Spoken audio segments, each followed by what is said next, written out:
It's a 1939 J3 Cub, and it came black from the factory. A lot of people don't believe me when I say that. They painted it black because it had a 3-cylinder radial papoose engine. It blew oil all down the sides. They couldn't keep it yellow. And so they replaced it with the A40. And the A40 was about as reliable as the 3-cylinder papoose. So shortly after, in the 40s, they replaced it with the A65. This is as original as it comes. It has its original mag placement, fuel selector. It's a pretty original 1939 Cub. It is awesome. Steve Yancey is, he's an artist.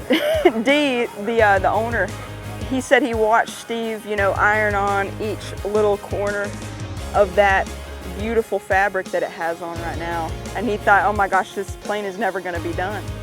But I mean, as Steve understands, when you do something, especially a project like this, you have to do it right. And this thing is a piece of artwork. Steve and Dee, they had finished restoring the airplane like maybe a week or two before Sun and Fun, and they couldn't find a tailwheel pilot to go fly it. His neighbor actually was talking to a guy I used to work with at the gym, and he shot me a text, and I was, of course, yeah, I want to go fly this thing to Florida. And at the time, it seemed like a really abstract concept. Like, I sat on the tarmac a couple weeks later, and I was cranking the airplane, and sure enough, Sun and Fun. And then we went to Sentimental Journey, and now we're here, and it's been awesome. And I'm just lucky to be here.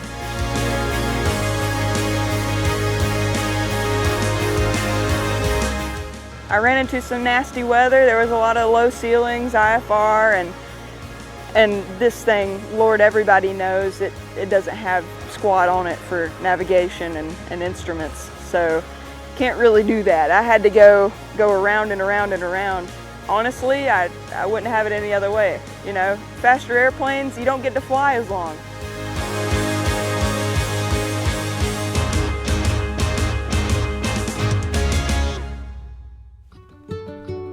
To me, it is a combination of the people and the history.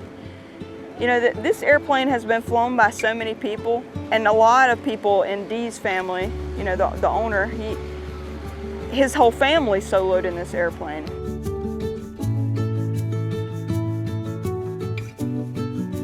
I just think it's fascinating that this airplane has been kind of passed along to different stewards, and so many people have taken care of it and flown it.